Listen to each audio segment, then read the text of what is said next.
Si t'es infopreneuse et qu'aujourd'hui tu galères à avoir des clients et que tu crois que la seule option c'est de mettre des pubs ads avec Meta pour avoir plus de visibilité et avoir plus de prospects qui sont qualifiés, eh ben crois-moi, tu te trompes vraiment et t'es au bon endroit.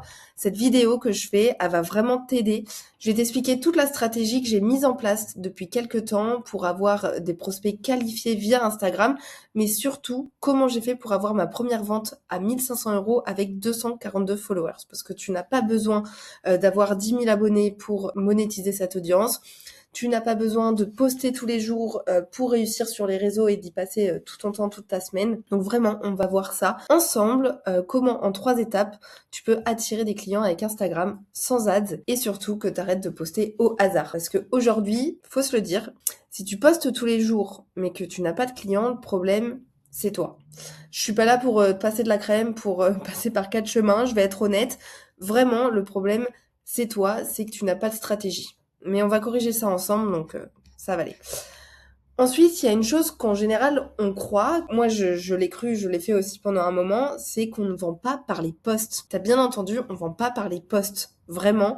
Si tu fais des réels où tu présentes ton offre, où tu essayes de vendre vraiment ce que tu fais, tes skills et tout, franchement, arrête. Parce que c'est sûrement pour ça que t'as pas de résultat. Je vais t'expliquer par quoi on vend, mais dans un premier temps, on va voir la différence entre poster et vendre. Je sais pas si t'as entendu cette histoire, mais en gros, c'était une américaine, je crois, qui avait des centaines de milliers de followers. Et le jour où elle a voulu lancer sa marque de vêtements, il me semble, bah, au final, ça a fait un gros flop parce qu'elle a pas su monétiser son audience, elle a pas su avoir une stratégie pour vendre. Je vais te poser une question, enfin tu vas te la poser toi-même du coup. Est-ce que tu sais exactement pourquoi ton dernier réel a marché ou pas? Si la réponse est non, c'est que tu postes au hasard. Et le plus gros mensonge qu'on t'a vendu, en général, c'est soit original. En fait, c'est exactement pour ça normalement que t'as pas de résultat. Parce que tout simplement, l'authenticité, c'est hyper important, mais c'est différent de l'originalité. C'est-à-dire que euh, on veut que tu sois authentique sur tes réseaux et c'est pour ça que tu vas attirer. Ça, c'est sûr, parce que t'es toi, parce que t'as ton caractère, ta façon de parler, etc.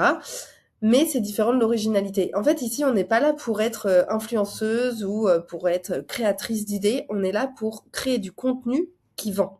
Et pour ça, on va optimiser ton profil. Le but de ton profil Instagram, il doit faire un entonnoir, un tunnel de vente, ok? Il doit partir d'en haut pour après se resserrer. Et là, on va commencer par le haut, du coup, avec la photo et la bio. Donc la photo, c'est hyper important. C'est ce que la personne, elle voit en premier lieu en arrivant sur tes réseaux, ok? C'est comme quand tu rentres dans un commerce classique dans la rue. Si la personne, elle est pas accueillante, qu'elle est pas présentable, bah franchement, t'as pas envie d'être là et tu repars. Ou sinon, tu fais un tour par politesse et t'achètes rien. Bah là, c'est pareil. En gros, tu dois être l'accueil de ton commerce. Ok? Tu dois être souriante, tu dois être de face à ce qu'on voit bien ton visage et surtout, tu dois pas être flou, tu dois pas être trop de loin. Le but, c'est que on comprenne directement quel visage tu as. Ok? Ça, c'est pour la photo. Ensuite, pour le nom. Donc, tu as le nom. En gros, là, c'est Lulu la marketeuse. Et en dessous, donc hyper important, moi, j'ai mis mon nom, prénom. Parce que en dessous, c'est ce qui se présente quand tu parles à quelqu'un dans la discussion.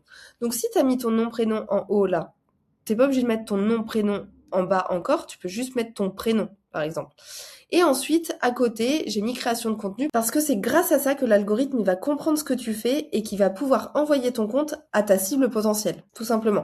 Donc vraiment, si tu es dans la perte de poids, bah, tu peux mettre perte de poids, rééquilibrage alimentaire. Le but, c'est vraiment d'avoir juste une chose, hein. C'est pas d'en mettre 50 à la suite, c'est trop long sinon. Mais c'est vraiment important et c'est souvent la chose qui est bâclée. Ensuite, on va passer à la bio. Donc la bio, hyper important. Alors, je dis vraiment que tout est important, mais en fait, tout est important. En premier lieu, la personne, quand elle arrive sur ta bio, elle doit comprendre clairement en 2 secondes ce que tu fais. Ok? Donc, ça va être la première phrase qui va être accrocheuse quand même. Ça va être la preuve sociale, l'expérience que tu as, les diplômes ou tout simplement aussi le truc un peu incroyable que tu as fait. Ok? Donc, la preuve sociale, pourquoi? Parce que l'humain fonctionne un peu comme des moutons, c'est-à-dire que si on aurait tendance à suivre le troupeau, si une personne ou plusieurs personnes l'ont fait et que ça a fonctionné, on se dit bah pourquoi ça fonctionnerait pas sur nous? Donc ça, vraiment, la preuve sociale, c'est quelque chose qui fonctionne très bien. Ce qui fonctionne très bien aussi, c'est un peu le truc incroyable que tu as fait qui permet de casser les idées reçues. Par exemple, première vente à 1500 € avec 242 abonnés. bah, en général, on croit qu'il faut 10 000 abonnés pour pouvoir monétiser son audience. Or, c'est pas le cas. Et je viens de démontrer. Et si tu viens de commencer et que t'as pas encore ce truc incroyable ou la preuve sociale, bah tu peux mettre tout simplement tes diplômes, depuis combien de temps, donc l'expérience que tu as dans ce domaine. Donc vraiment, à ne pas négliger la première phrase parce que c'est l'élément accrocheur. En deuxième phrase, tu vas mettre la cible plus la solution. Donc c'est-à-dire à qui tu t'adresses, quel est ton avatar client. Moi, c'est les infopreneuses qui sont du coup invisibles, qui n'ont pas de visibilité. Et grâce à quoi? Donc, sans pub, grâce à ma méthode organic hooking. Ok, comme ça, les personnes, en fait, elles vont voir directement à qui tu t'adresses et en gros, la personne, elle va se dire, attends, mais en fait, j'ai l'impression qu'elle me parle à moi. Donc, tout de suite, elles vont vouloir s'abonner, elles vont se dire, ok, c'est pour moi. Ensuite, la dernière phrase, important, DM na pour commencer. Il faut vraiment que ton CTA, il soit expliqué. C'est-à-dire que souvent, on met envoie DM, DM ou... Mais en fait, les gens, ils vont pas te DM si au final, tu expliques pas pourquoi. Si tu as un lien en dessous, bien évidemment, tu peux mettre clique ici, bilan gratuit, etc. avec des flèches. Donc ça, c'est bon pour la bio. Et ensuite, on va passer aux stories à la une. Story à la une, donc chose que moi j'ai délaissée pendant très longtemps. Hein. Vraiment, honnêtement, faites pas cette erreur. Parce que ça permet vraiment, là, vu qu'on a fait le haut de l'entonnoir, en fait, de ton compte Instagram pour faire un tunnel de vente, là, on arrive au point un peu plus resserré avec les stories à la une. Ça sert à quoi? Ça sert les stories à la une à donner beaucoup plus d'informations, à donner un côté beaucoup plus humain, donc c'est-à-dire à réduire le gap de confiance. Le gap de confiance, c'est quoi? Toi, par exemple, t'es là, ton prospect, il est là. Ça, c'est la distance de confiance qu'il y a entre les deux. Le but, c'est de réduire pour qu'il y ait beaucoup plus de confiance. Donc, il y a quand même des stories à la une à mettre en avant qui sont vraiment importantes. En premier lieu, ça va être les avis. Si t'as pas encore témoignage client, bah ça va venir. Mais des témoignages clients, ça permet aux gens qui ont vu déjà ce que tu fais d'aller voir du coup bah ceux qui ont fait ton programme, s'ils sont contents, qu'est-ce qu'ils en disent, quels résultats ils ont eu. Donc ça, c'est vraiment important. Les avis, en fait, c'est vraiment ce qui va te servir à convertir en soi. Ensuite, les conseils. Par exemple, tu peux mettre tips, conseils. Vraiment, dans ta niche, dans ton activité, tu vas donner des conseils et ça va asseoir ta légitimité, ton expertise. Ensuite, tu vas mettre une bulle un peu sur ta vie. Moi, j'ai mis Barça parce que j'ai déménagé à Barcelone depuis peu de temps et ça regroupe vraiment toute ma vie. Je fais du sport, je vais voir des belles plages, je suis dans Barcelone. Et ça, vraiment, ça va permettre de créer du lien en se disant, ok, bah, la personne elle est comme moi, enfin, elle a une vie normale. Donc ça, c'est vraiment important. Le but, c'est pas que tu sois influenceuse, bien évidemment, mais quand même de mettre des petits bouts, des petites photos, etc. Ça, tout de suite, ça amène de l'humain. Et ensuite, ça va être de mettre ton parcours. Hyper important ton parcours. Quel parcours t'as eu? Pourquoi t'en es arrivé là aujourd'hui professionnellement? Par exemple, si ton offre c'est de la perte de poids, ben quelle a été ta vie avant? Pourquoi tu fais cette activité? Et qu'est-ce qu'aujourd'hui ça a changé aussi sur toi? Ton parcours, ça c'est propre à toi bien évidemment, mais le parcours c'est vraiment important parce que les gens ils achètent pas forcément un produit. En fait, en général, on n'achète pas juste un produit comme ça. On achète une histoire ou une personne. Ok, donc plus tu seras toi-même, plus bah forcément tu attireras des gens qui seront en plus comme toi. Donc là maintenant, on a optimisé ton profil. Donc je vais t'expliquer ma méthode que j'ai mise en place, qui s'appelle Organic Cooking. Ça fait quelques mois que je l'ai mise en place. Ça m'a permis de passer de 0 à 1500 euros en même pas 3 mois. Donc honnêtement, c'est quelque chose de ultra rapide. C'est vraiment une stratégie qui permet de convertir, d'avoir des prospects qualifiés et enfin en fait de pouvoir vivre la vie où tu veux parce que une fois que tu es libre sur le digital, tu peux habiter dans le pays que tu veux, tu peux aller partout où tu veux et moi c'est quelque chose qui me drive au quotidien, c'est la liberté. Donc on va voir ensemble qu'est-ce que c'est l'organic hooking. Déjà, c'est une méthode qui se base sur du benchmark. C'est quoi du benchmark? Ben, c'est l'action d'observer et d'analyser les produits, les services ou les performances des meilleurs concurrents sur le marché. Le but, c'est se comparer aux meilleurs pour voir ce que l'on peut améliorer chez soi. On appelle souvent cette démarche le benchmarking. Comme je te disais, le but, on va pas être là pour créer des idées, pour être original. On va être là pour faire du contenu qui a déjà fait ses preuves. Moi, je me base vraiment sur quelque chose qui a déjà fait ses preuves, qui a déjà fonctionné.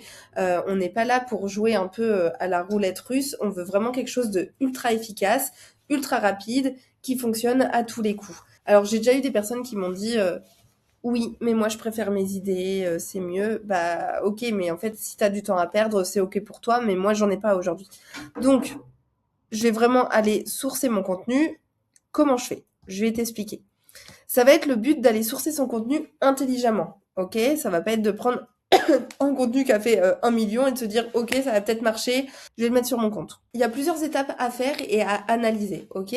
En premier lieu, tu vas créer un nouveau compte Instagram. Donc ça, c'est vraiment un compte Instagram qui va te permettre de faire ton sourcing. C'est hyper facile, ça évite que avec ton compte perso, ça soit pollué au niveau de tes hobbies, des comptes que tu suis, de tes amis, etc. Ou de ton compte pro même où tu suis par exemple quelques clients, etc. Donc là vraiment ça va être de créer un nouveau compte Instagram.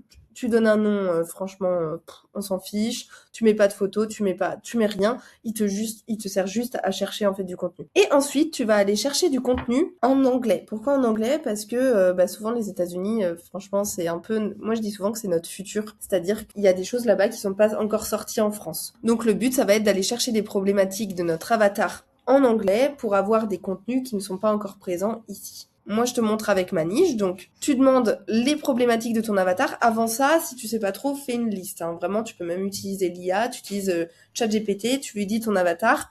Tu lui dis, dis-moi toutes les problématiques de mon avatar. Là, j'ai demandé en gros, par exemple, si on prend ma niche, comment faire plus de visibilité sur Instagram. Et ça me permet en fait après d'avoir une proposition de contenu qui va du coup m'intéresser, qui est potentiellement dans ma cible. Comment on va faire pour analyser si le contenu a bien fonctionné?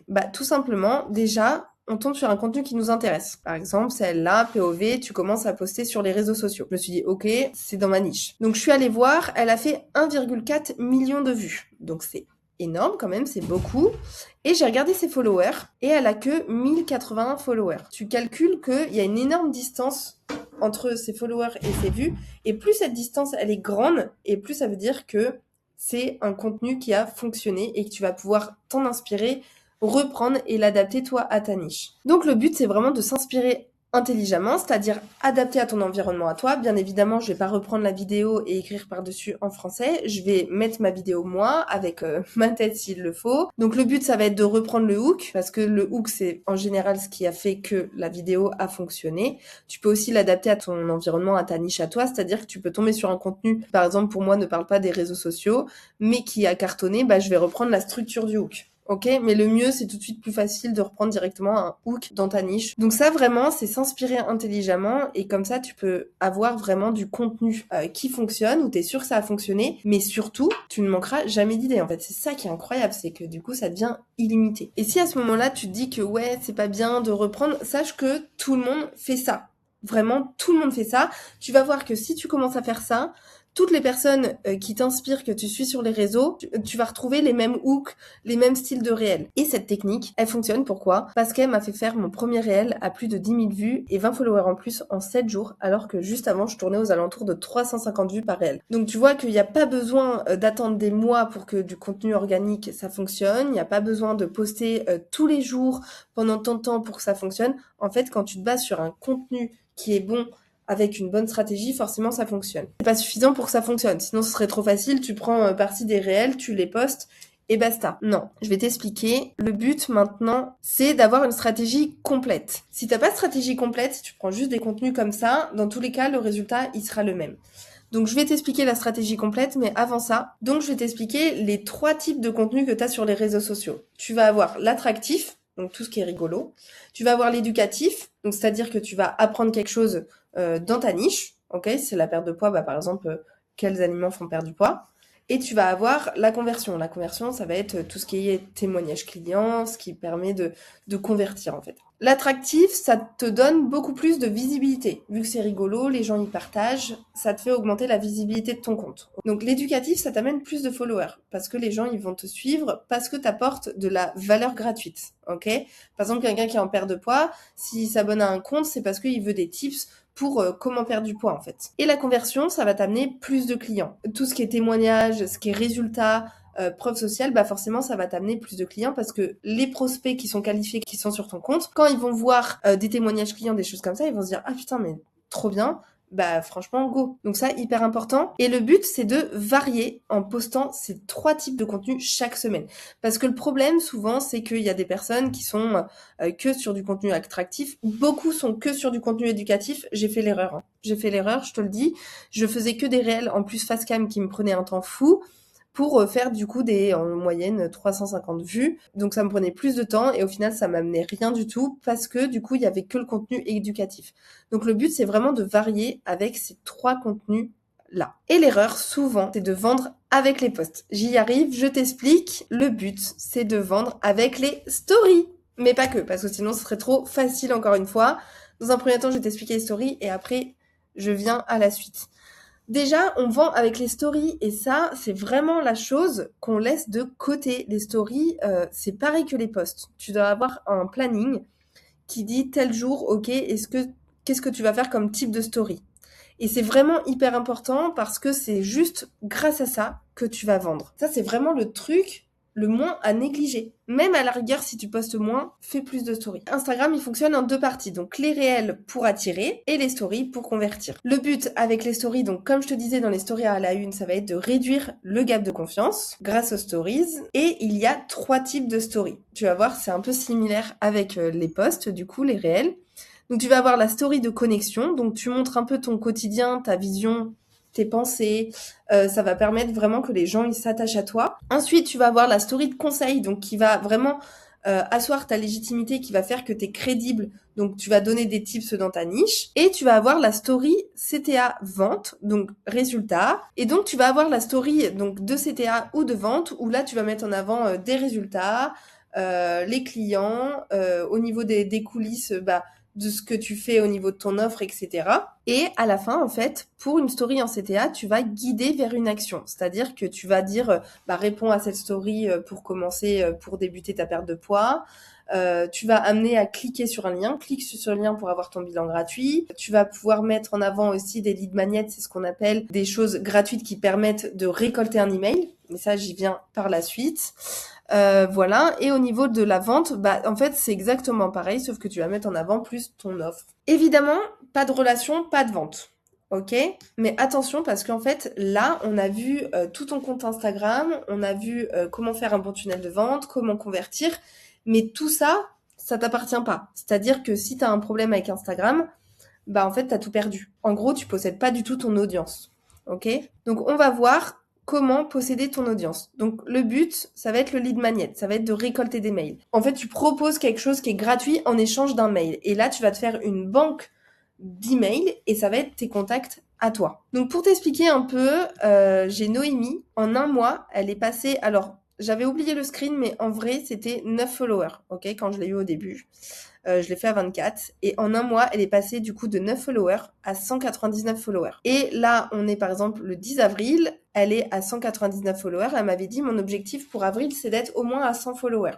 Elle en a quasiment 100 de plus. Donc ça, c'est en mettant en place la méthode Organic Hooking complète. Aujourd'hui, elle a acquéri des prospects qualifiés. C'est même pas des gens qu'elle connaît.